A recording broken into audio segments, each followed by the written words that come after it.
Hello dear students. So in previous lectures we have studied trigonometry का जो basic concept है trigonometric ratios, जैसे कि total there are 6 trigonometric ratios, sine of angle, cos, sine, cosine, tan, tangent, cotangent, secant and cosecant. ठीक है, तो there are total 6 trigonometric ratios. ठीक है, तो उस पर बेस्ड अब देखो उसमें जो ट्रिग्नोमेट्रिक रेशियोज है, तो आपको आज देखना है कि जो कुछ पर्टिकुलर स्पेसिफिक एंगल्स है उसमें उसकी वैल्यू क्या होती है। जैसे कि हमें इतना तो पता है that in any right angle triangle having angle theta we can say sine theta is perpendicular by hypotenuse, cos theta is base by hypotenuse, tan theta is perpendicular by base, cot theta is base by perpendicular, sec theta hypotenuse by base and cosec theta is equal to hypotenuse by perpendicular। ठीक है, तो ये relation हमें पता है। अब यहाँ पर कुछ स्टैंडर्ड एंगल, जब एंगल जो है जैसे कि एंगल यहाँ पर कहां से कहां तक जा सकता है, 0 से 90 में आप बोल सकते हैं, या 0 the angle always between 0 to 90। There are some specific और सम स्टैंडर्ड एंगल्स बोल सकते हैं जिसकी कुछ वैल्यूज हैं। जैसे कि तो यहां पर साइन एंगल्स हैं 0 degree, 30 degree, 45 degree, 60 degree and 90 degree. ठीक है, तो साइन 0 की वैल्यू क्या होती है? साइन 0 की वैल्यू फाउंड है 0। ठीक है, perpendicular hypotenuse sine 0 is 0। 30 degree sine 30 is 1/2, sine 45 1/√2, 6 sine 60 √3/2 and sine 90 is 1। ये वैल्यू आपको याद रखना है एज इट इज। ठीक है, these are the values of standard angle. Sine 0 is always 0, sine 30 और 1/2, sine 45 1/√2, sin 60 √3/2 and sin 90 is 1। Likewise cos क्या होगा? कॉस को ऐसे याद रखना है, रिवर्स ऑर्डर इसका। ठीक है, साइन या फिर कॉम्प्लीमेंट्री से आप याद रख सकते हो, या reverse order, that is sine cos 0 is same as sine 90। ठीक है, sine cos 60 is same, cos 30 is same as sine 60 √3/2। cos 45 is same as sin 45, cos 60 is same as sin 30 and cos 90 is same as sin 0। ठीक है, तो इस तरह से आपको values याद रखना है, मींस ये वैल्यू होंगी cos एंगल की। इसी तरह से tan, तो tan को हमने देखा था ये क्या है, perpendicular by base can be written as perpendicular by hypotenuse, base by hypotenuse और sin theta by cos theta. Tan theta को आप sine theta by cos theta लिख सकते हो, कॉट थीटा को आप लिख सकते हैं 1 cos theta by sine theta, या फिर सेक थीटा को क्या लिख सकते हैं, इसको लिख सकते हैं, दोनों में हाइपोटेनस से डिवाइड कर दें तो 1 बाय कॉस थीटा, और ये क्या होगा 1 बाय साइन थीटा। इस तरह से याद रख सकते हैं। तो वैल्यूज इसी को चेक करते हैं, इसी का रिलेट करके sine theta by cos theta, तो टेन 0 क्या होगा, sine 0 by cos 0। Tan 0 will be sine 0 by cos 0। Sine 0 का वैल्यू 0, 0/1 0। ठीक है, ध्यान देना, मेरा बात ध्यान से सुनना है। ठीक है, कि साइन 0 बाय कॉस 0 इज, तो 0/1 हो जाएगा। ठीक है, 0/1 0। इन दोनों को डिवाइड करेंगे। ठीक है, इन दोनों को डिवाइड करना है 1/2 बाय √3/2। ठीक है, तो 1/2 बाय √3/2, 2 कैंसिल, 1/√3। इन दोनों को डिवाइड करेंगे सेम क्वांटिटी, तो वैल्यू 1। दोनों को डिवाइड किया, 2 कैंसिल, √3, 1/0 नॉट डिफाइंड, बस हो गया। 1/0 कभी भी डिनोमिनेटर में 0 नहीं होता है, नॉट डिफाइंड आएगा। ठीक है, सिंपल है, तो इस तरह से करना है। सिमिलरली कॉट का वैल्यू, कॉट का क्या होगा, कॉट 0, इसको उल्टा कर देना है 10 से, या कॉस डिवाइड बाय कर सकते हो, cos theta by sine theta से कर सकते हो। तो 1/0 नॉट डिफाइंड।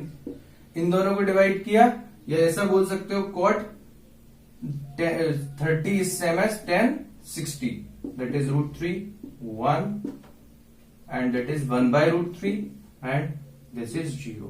रिवर्स ऑर्डर, पहले क्या किया, यहां से इस तरह से याद रखा साइन का, साइन से ही रिवर्स ऑर्डर में कॉस, फिर इसको दोनों को डिवाइड करके लिख देना है, फिर इसका रिवर्स ऑर्डर इस तरह से याद करना है. देन सेक थीटा क्या होगा, सेक थीटा होगा 1/cos थीटा, मीन्स इसका रेसिप्रोकल, 1 का रेसिप्रोकल मीन्स 1/1, दैट इज 1. इसका रेसिप्रोकल, इसका जस्ट अपोजिट, तो √3/2 का रेसिप्रोकल 2/√3, 1/√2 का रेसिप्रोकल √2, 1/2 का रेसिप्रोकल 2, 0 का reciprocal 1/0, it is not defined. आसान. इसी तरह से कोसेक का वैल्यूज आ जाएगा. आप कोसेक का वैल्यूज 1/sin करके निकालो, या इसको रिवर्स ऑर्डर कर दो. Cosec 0 is same as sec 90, not defined. Cosec 30 is same as sec 60. Cosec 45 sec 45, and cosec 60 same as sec 30, and 90 is same as 0. Cosec 90 is same as sec 90. 1 आ गया. ठीक है, तो यहां पर 1 आ जाएगा, या ऐसा बोल सकते हो 1 का रेसिप्रोकल 1 ही होगा, √3/2 का 2/√3, 1/√2 का √2, 1/2 का 2, 0 का रेसिप्रोकल नॉट डिफाइंड. ठीक है, तो दीज आर दी वैल्यूज. ये आपको इसी तरह से याद रखना है. ठीक है, याद रखने का तरीका क्या है, एक बार सीक्वेंस में ऐसे साइन का बस याद रखना है, साइन से जस्ट अपोजिट ऑर्डर कॉस का है, because these both are complementary angle. Sine 90 minus theta is same as cos theta, or cos 90 minus theta is same as sin theta. इसका मतलब क्या होता है, साइन cos, जैसे थीटा का वैल्यू 30 लिया, थीटा 30, तो क्या बोलोगे, sign 90 minus 30 is 60, cos 60 is same as sin 30. यहां पर भी बोल सकते हो 90 minus 60 cos sin 60 is equal to cos 30. तो दिखाई दे रहा है यहां पर. ठीक है, तो इस तरह से ये एक सिंगल ऑर्डर 0, 1/2, 1/√2, √3/2 और 1 तक आपको याद रखना है. उसके बाद रिवर्स ऑर्डर कॉस में दोनों को डिवाइड किया, 10 आ जाएगा, 10 का वैल्यू, 10 का वैल्यू से आप कॉट का वैल्यू रिवर्स ऑर्डर करके याद रख लो. देन उसके बाद में आपको सेक चाहिए, तो उसको 1/cos कर देना है, और इसका रिवर्स ऑर्डर कोसेक होगा, या इस तरह से सबको साइन, सिर्फ साइन कॉस से सबको रिलेट कर दो तो आसानी से निकल जाएगा. ठीक है, इसको कॉस अपॉन साइन भी कर सकते हैं, इसको साइन अपॉन कॉस करके करना है, तो इस तरह से कर सकते हो. ठीक है, चलो, तो ये वैल्यूज डायरेक्टली यूज होंगी. क्वेश्चंस आप कैसे कर सकते हो इस पर बेस्ड, वो क्वेश्चंस देखते हैं. ठीक है, so here is the questions based on that what we have studied, values of the important angles of the trigonometric ratios. ठीक है, तो यहां पर आपको क्या करना है, जो पहले हमने जो स्टैंडर्ड एंगल की वैल्यूज ली हैं उसका स्क्रीनशॉट ले लो. ठीक है, और उसको साइड में ओपन कर लेना है नेक्स्ट उसमें. तो इस तरह से आप जो है यहां पर देखो, अब यहां पर जो फर्स्ट क्वेश्चन दिया है, क्या दिया है, फाइंड द, आपको वैल्यू फाइंड करनी है इसकी, sine 60 into cos 30 plus sine 30 into cos 30. तो किस तरह से करना है, बस just put the values. Sine 60 means √3/2 into cos 30 means 1/2 plus sin 30 means 1/2 plus cos 60 means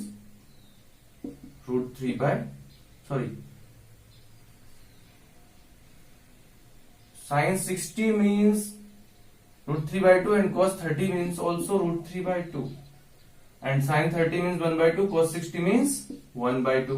ठीक है, ये वैल्यूज ले लेना है, वैल्यूज ले ली, अब इसको मल्टीप्लाई कर दो, √3 इंटू √3 3 होता है, 2 into 2 4 plus 1 into 1 1, 2 into 2 4.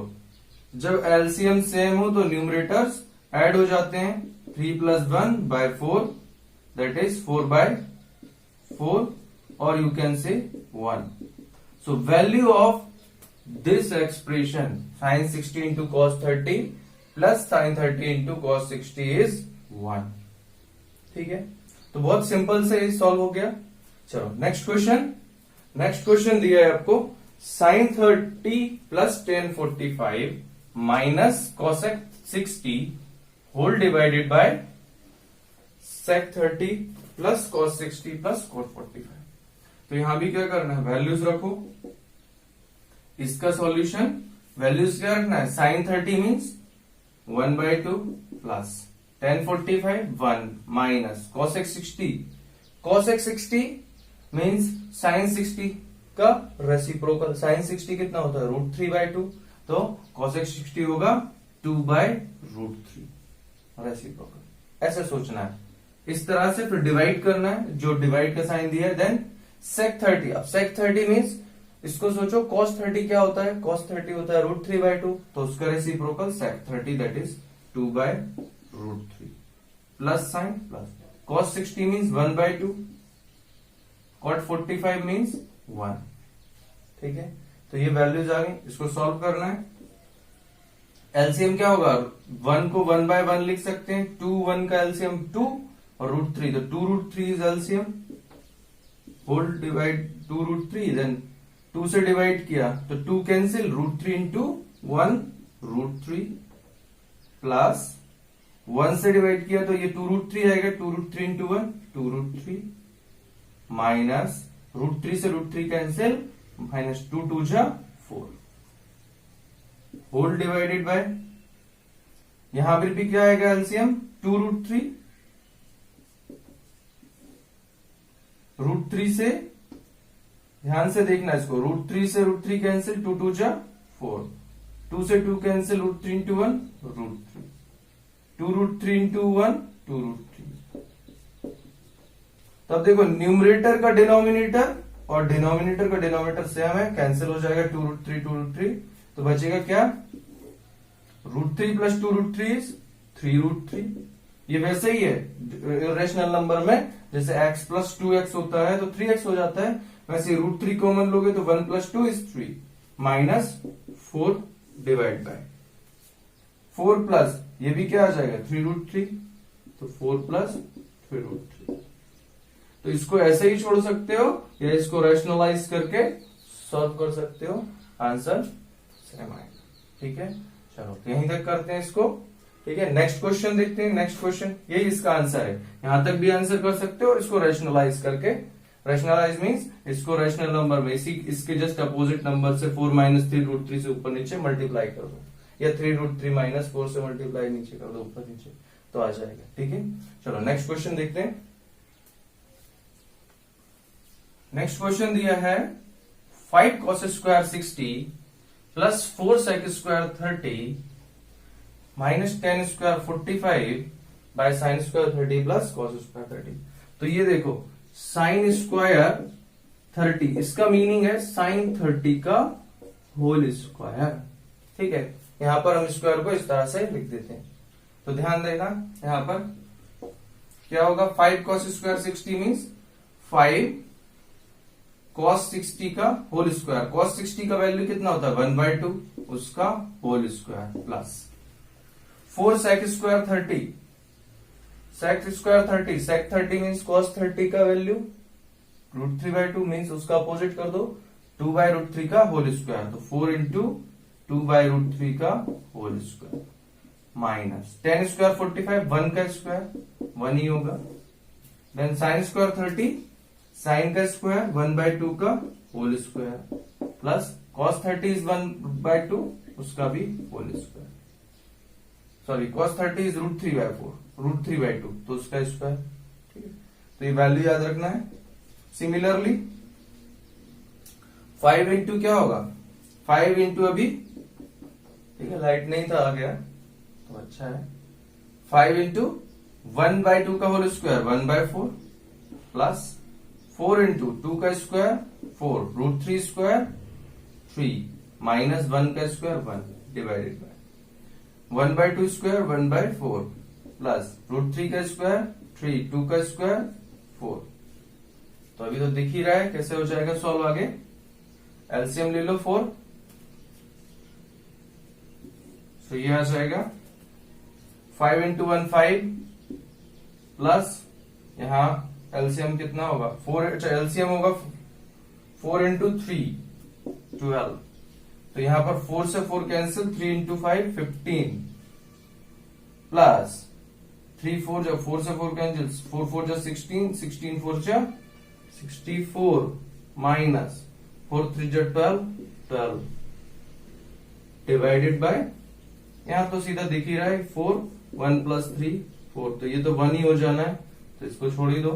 15 plus 64 minus 12, 15 minus 12 is 3, 3 plus 64 is 67 divide by 12, so value होगी 67 बाय 12। ठीक है, इतना आसानी से आ गया। इसी तरह से आपको सारे क्वेश्चन करने हैं। ठीक है, चलो नेक्स्ट टाइप ऑफ क्वेश्चन देखते हैं। सो here is the next question, question number 3। देखो इसको कैसे करना है, तो यहां दिया है क्या कि tan of a plus B is equal to √3 and tan of a minus B is equal to 1/√3। ठीक है, और यहां बोला है कि a प्लस बी क्या है 0 से 90, मतलब दोनों क्या होंगे a प्लस बी 0 से 90 में है, तो मतलब दोनों एक्यूट एंगल्स होंगे। ठीक है, तभी इनका सम 90 से कम आ रहा है। और ये भी बोला a greater than 0, a greater than b है, तो आपको करना है फाइंड a और b फाइंड करना है। तो क्या देखो यहां पर कैसे सिंपल है कि tan of a plus B is equal to √3, तो क्या हम ऐसे नहीं लिख सकते a plus B is equal to, इस √3 को हमने देखो 10 में कौन सा वैल्यू 1060 का वैल्यू होता है √3, तो इसको ऐसा लिख दो 1060। ऐसा लिखने से क्या फायदा, दोनों साइड क्या है 10 है, तो आप इसको कैंसिल कर सकते हो या हटा सकते हो। ठीक है, तो इसका मीनिंग अगर ऐसा, इसका मीनिंग क्या है कि tan of a plus B angle, tangent of a plus B angle, a का वैल्यू मान लो 20 है तो b का वैल्यू कुछ 40 होता होगा या कुछ, मतलब ये a और b दो डिफरेंट एंगल हैं, लेकिन इन दोनों का जो एंगल होगा दोनों का सम, वो tan of a plus B क्या है √3 है, तो हम उसको लिख दिए 1060। तो ऐसा बोल सकते हैं कि tan of a plus B अगर 1060 है तो आप डायरेक्टली क्या बोल सकते हो a plus B is equal to क्या होना चाहिए 60 डिग्री। ठीक है, ये आ गया फर्स्ट इक्वेशन। सिमिलरली यहां पर देखो tan of a minus B is equal to 1/√3, तो can be write tan of a minus B is equal to 1/√3 किसका होता है tan 30 का। आप टेबल देख लो, टेबल में स्क्रीनशॉट लिया है ना, तो वहां देख लो। देखो a minus tan of a minus B equal to tan 30, it means a minus B equal to क्या होगा 30 डिग्री। सेकेंड इक्वेशन, तो इसमें क्या है linear pair of equations, linear equations in two variables, simple a minus B is equal to 30, a और b पता नहीं है आपको, ऐड कर दो, तो 2a b minus B 0 is equal to 60 plus 90, 60 plus 30 is 90, a is equal to 90/2 is 45, a की value आ गई 45, तो b कितना होगा 15 डिग्री, सीधा b is equal to 60 minus 45, 60 minus a कर देंगे तो ये आ जाएगा 15 डिग्री। तो a का वैल्यू 45, b का वैल्यू 15 डिग्री। तो देखो ये सारी कंडीशन को ट्रू कर रहा है, a greater than b, 45 greater है, 45 प्लस 15 60 लेस देन है 90 से। तो इस तरह से आपका जो है वैल्यूज निकल जाएंगे। बहुत आसान क्वेश्चन है, 2 मार्क्स में आता है इस टाइप का क्वेश्चन, तो अच्छे से कर लेना। ठीक है, next question. So here is last question, question number 4 of 8.2, that is state true or false and justify your answer। तो जैसे कि फर्स्ट में दिया है sine of a plus B is equal to sine a plus sine b, तो क्या ये true है? नहीं, ये फॉल्स है। क्यों है फॉल्स? क्योंकि जैसे फॉर एग्जांपल मैंने लिया a इक्वल टू 30 और b इक्वल टू 45 और सॉरी 60 ले लेते हैं, ताकि क्योंकि हमें 90 का वैल्यू पता है इसलिए उस हिसाब से वैल्यू ले रहे हैं। ठीक है, तो यहां पर साइन का जैसे आप बोल सकते हैं साइन, ये क्या हो जाएगा left hand side, left hand side अगर देखें तो क्या होगा साइन 30 प्लस 60 हो जाएगा, which is nothing but sine 90, और साइन 90 की वैल्यू होती है 1। ये होगा लेफ्ट हैंड साइड में। राइट हैंड साइड में देखेंगे तो क्या होगा, साइन 30 प्लस साइन 60। साइन 30 होता है 1/2, ये होता है √3/2, तो ये हो गया √1 प्लस √3/2। ये तो कहीं से भी इक्वल नहीं है दोनों, ठीक है, तो ये क्या होगा, फॉल्स स्टेटमेंट होगा। अब और कोई वैल्यू, हाँ एक केस में ट्रू हो सकता है, दैट इज अगर इन दोनों में से कोई एक 0 हो तब ये ट्रू हो सकता है, अदरवाइज नहीं। तो अगर एक भी बार फॉल्स है तो वो फॉल्स स्टेटमेंट है, ठीक है। सिमिलरली सेकंड क्वेश्चन बोल रहा है, तो ये हो गया आपका फॉल्स। सेकंड क्वेश्चन में क्या बोल रहा है, सेकंड पार्ट में, the value of sine theta increases as theta increases. तो इज इट ट्रू और फॉल्स? टेबल देखो, 0 से 30 में क्या हो रहा है, वैल्यू इंक्रीज हो रहा है, इसलिए ये ट्रू है। तो आप वेरीफाई कर सकते हो, sine 0 is equal to 0, sine 30 is equal to 1/2 is equal to 0.5, and sine 45 1/√2। Denominator कम हो गया, √2 से √2 हो गया, फिर √3/2, इस तरह से करके 1 की तरफ जा रहा है sine 90 1। It means it is theta, जैसे जैसे इंक्रीज हो रहा है एंगल, वैसे वैसे वैल्यू भी इंक्रीज हो रही है, तो true. Similarly cos theta as the value of cos theta increases as theta increases, तो ये क्या हो जाएगा, फॉल्स हो जाएगा, क्योंकि cos का वैल्यू तो क्या होता है, सबसे पहले cos 0 1, cos 30 फिर क्या होगा √3/2, ऐसे करके cos 90 कितना होता है 0, डिक्रीज हो रही है, थीटा इंक्रीज हो रहा है 0 30 अप टू 90, लेकिन वैल्यू डिक्रीज हो रही है, तो फॉल्स हो जाएगा। Similarly sine theta is equal to cos theta only for cos 45, अगर sorry only when theta is 45 degree के बस उस केस में इक्वल है, अदरवाइज तो ये sine 0 is not equal to cos 0, ठीक है, तो that is false. Sine theta is equal to cos theta for all values of theta is false. Now cot A is not defined for A equal to 0, तो cot A defined है कि नहीं, cot A क्या होता है, cot theta is sine theta, cos theta by sine theta बोल सकते हो, या base by perpendicular, this is nothing but cos theta by sine theta, ठीक है। तो cos थीटा कितना है 1/0 इज नॉट डिफाइंड, देख लो नॉट डिफाइंड है, तो ट्रू है, तो ये ट्रू होगा। आसान है, ठीक है, इस तरह से सिंपल से आप क्वेश्चंस को कर सकते हैं। बहुत अच्छे से ध्यान रखना है, ठीक है, अच्छे से एक बार और रिपीटेशन करो इस एक्सरसाइज का, और अच्छे से सारे क्वेश्चन सॉल्व करो, ठीक है। बाकी नेक्स्ट क्लास, ठीक है।